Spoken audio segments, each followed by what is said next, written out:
কেমন আছেন সবাই? আমি শিহাব আছি এসএসবি টেক ভিডিও থেকে। অ্যান্ড আজকে কোনো রিভিউ না, কোনো প্রোডাক্টের ফিচার করব না। আজকে জাস্ট আমি কথা বলবো upcoming smartphone trend, specially smartphone কোন দিকে যাচ্ছে, অ্যান্ড স্পেশালি ফোল্ডেবল আসার পরে আসলে এটা কতটুকু ইফেক্টিভ হবে কি হবে না, এই বিষয়গুলো নিয়ে আজকে কথা বলবো। ফোল্ডেবলের বিষয়টা মূলত গত বছর থেকে একটু দেখতে পাচ্ছি আমরা বিভিন্ন প্ল্যাটফর্মে, অ্যান্ড এই বছরে আমরা অনেকগুলো হাতেও পাচ্ছি না। অ্যান্ড এই কনসেপ্টটা মূলত শুরু হয় 2018-র আশপাশ থেকে, ডেভেলপ চলতে থাকে, দেন আমরা এটা দেখলাম। এখন আমি স্পেসিফিকভাবে কোনো ডিভাইস নিয়ে কথা বলবো না। লাইক এখন দুইটা হেড টু হেড কম্পিটিশনে আছে, হচ্ছে Samsung Galaxy G flip or Z flip, and আরেক পাশে লেগেসি ডিজাইন ধরে রেখে মোটোরোলার ফোল্ড। সো মোটোরোলার যে মোটোরোলার V3 আর V3i ছিল, সেটারই ডিজাইন ল্যাঙ্গুয়েজ সেম রেখে জাস্ট স্ক্রিনটাকে ফোল্ডিং করে আমরা একটা নতুন ডিজাইন দেখতে পাচ্ছি। So Samsung Z flip or the Motorola Razr fold, যেটাই বলি না কেন, প্রত্যেকটারই একটা কনস বা সমস্যা আছে। সেটা হচ্ছে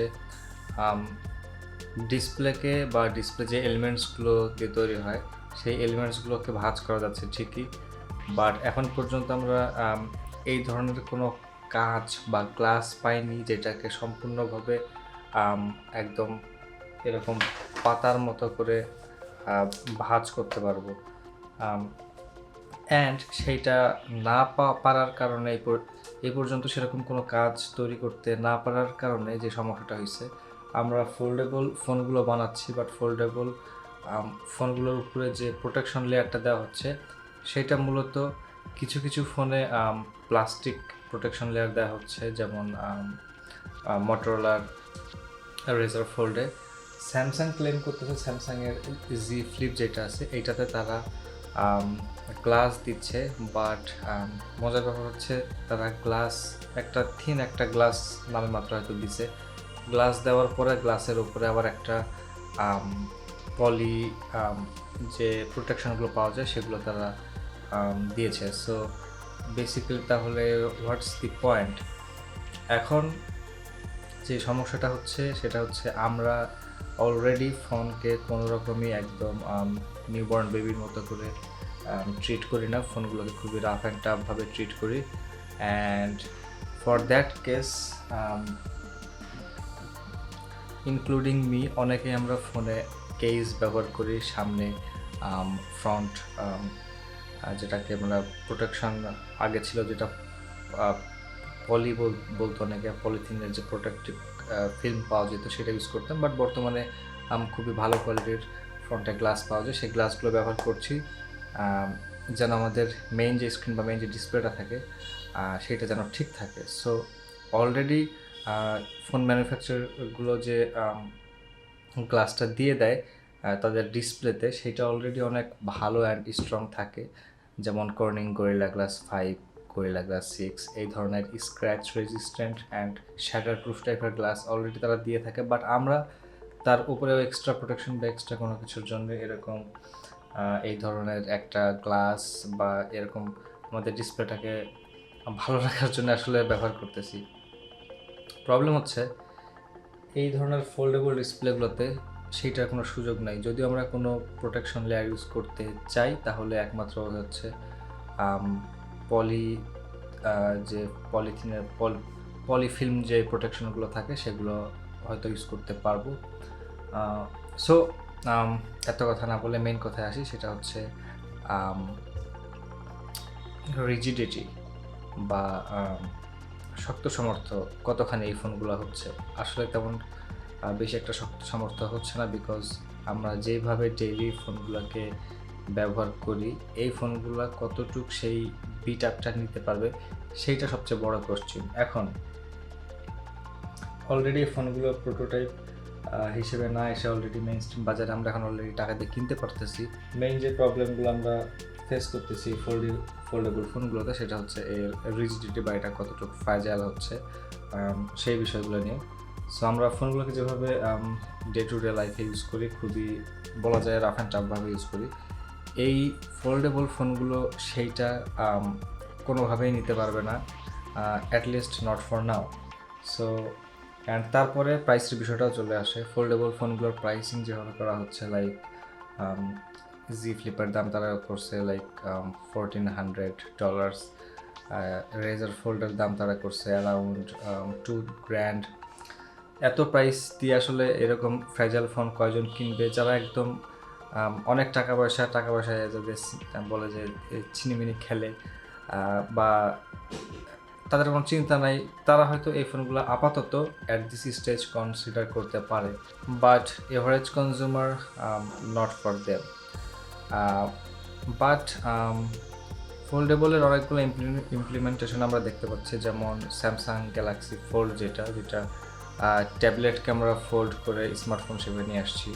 এগুলো অলরেডি স্মার্টফোন সাইজের ফোনকে, যেগুলো আমাদের পকেটে অলরেডি আমরা ক্যারি করি, সেই সাইজের ফোনকে ফোল্ড করে ভাঁজ করে নিয়ে আসতেছি।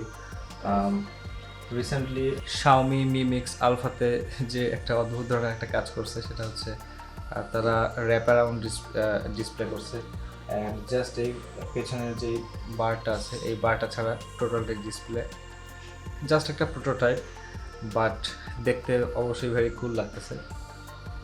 সো আমি আজকে যেই কথাটা বলে বা যেই জিনিসটা বলে শেষ করবো, সেটা হচ্ছে টেকনোলজিটা আসলে কোন দিকে যাচ্ছে, স্পেশালি স্ক্রিন অ্যান্ড ফোল্ডেবল স্ক্রিনের দিকটা যদি আমরা চিন্তা করি। সো বিভিন্ন ম্যানুফ্যাকচারিং কোম্পানি, বিভিন্ন ব্র্যান্ড, ভালো ভালো ব্র্যান্ডগুলো বিভিন্ন ধরনের জিনিসপত্র ট্রাই করতেছে অলরেডি এই ফোল্ডেবল টেকনোলজিটাকে নিয়ে। সো আমরা ধরেই নিতে পারি যে এই ফোল্ডেবলটাই হয়তো ফিউচার, আবার নাও হতে পারে, বাট আই এম জাস্ট অ্যাসিউমিং। কিন্তু ঘটনা হচ্ছে ম্যানুফ্যাকচারিং ব্র্যান্ডগুলো যেভাবে ইনভেস্ট করতেছে ফোল্ডেবল ফোনগুলোর উপরে, সফটওয়্যারগুলো বা সফটওয়্যার ম্যানুফ্যাকচারিং যে কোম্পানি লাইক অ্যাপেলের iOS অ্যান্ড গুগলের অ্যান্ড্রয়েড, তারা এখনও সেরকম কোনো ডেভেলপমেন্ট আনে নাই যেটা ফোল্ডেবল ফিচারটাকে বেনিফিট করতে পারবে। সো আমি খুবই উইয়ার্ড হয়েছি জিনিসটা দেখে যে অবশ্যই এগুলো এই ওএসগুলো কাস্টমাইজেবল, অ্যান্ড্রয়েডের ইচ্ছা মতো অনেকভাবে কাস্টমাইজ করা যায়, বাট আইওএসের কথা যদি বলি, আইওএসটা একটু লকড, একটু স্ট্রিক্ট। সো আইওএস বা অ্যাপেল এই ফোল্ডেবল টেকনোলজিটাকে নিয়ে কোন দিকে যাবে বা কী করতে যাচ্ছে, এই বিষয়ে এখন পর্যন্ত তেমন কোনো কথা বা কোনো কিছু শোনা যাচ্ছে না।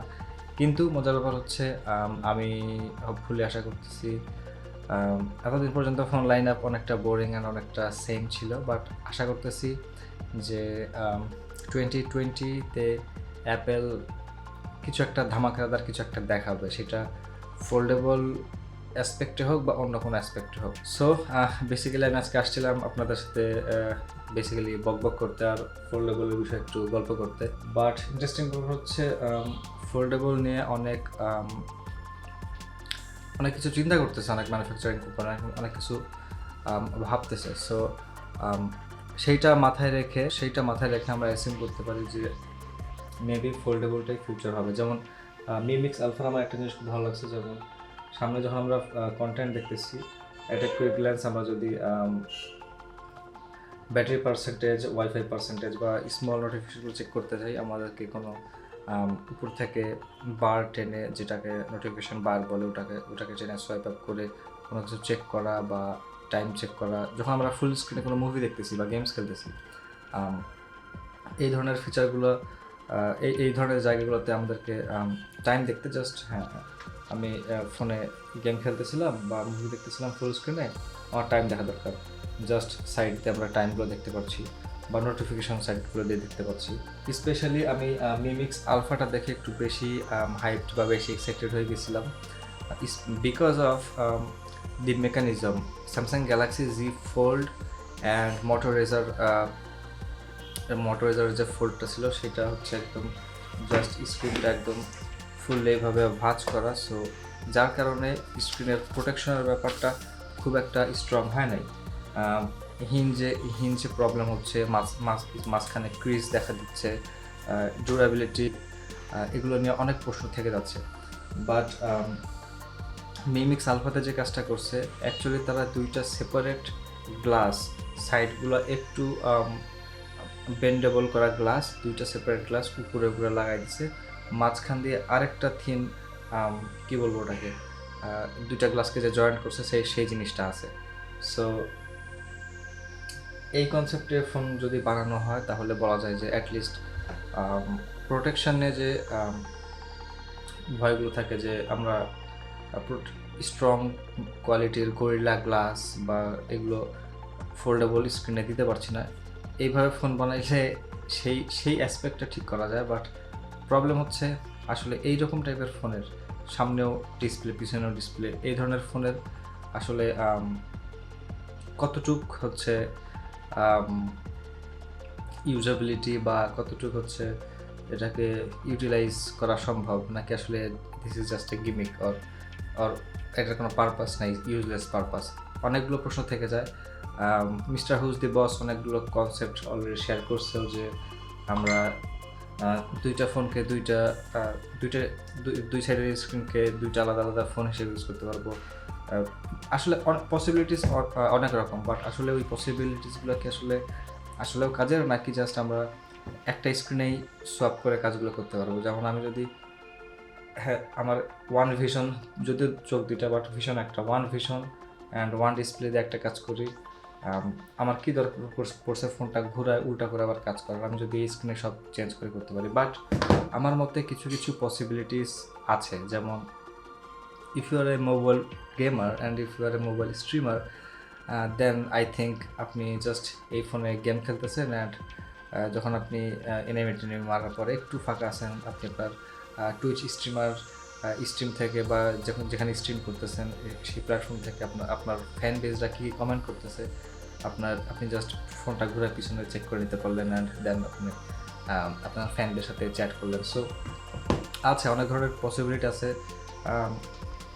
ডেভেলপারদের আই থিঙ্ক একটু অ্যাহেড অফ টাইম চিন্তা করা উচিত কীভাবে সামনে ইউআইগুলো ডিজাইন করা যায়, স্পেশালি ফোল্ডেবল জিনিসটাকে মাথায় রেখে, বিকজ যেহেতু ফোন ম্যানুফ্যাকচারিং কোম্পানিরা ahead of time already prototype বের করে ফেলতেছে, অলরেডি ফোল্ডেবল ফোন বের করে ফেলতেছে, এইটার বেস্ট ইউটিলাইজেশন অ্যান্ড বেস্ট কী বলবো এটাকে আউটপুটটা বের করে নিয়ে আসার জন্যে অ্যাপ ইন্টিগ্রেশন বা ইউআই ইন্টিগ্রেশন বা ডেভেলপারদের প্লাস ওয়েস ম্যানুফ্যাকচারদের লাইক আইওএস অ্যান্ড্রয়েড তাদেরও অনেক বেশি সচেতন হওয়া উচিত।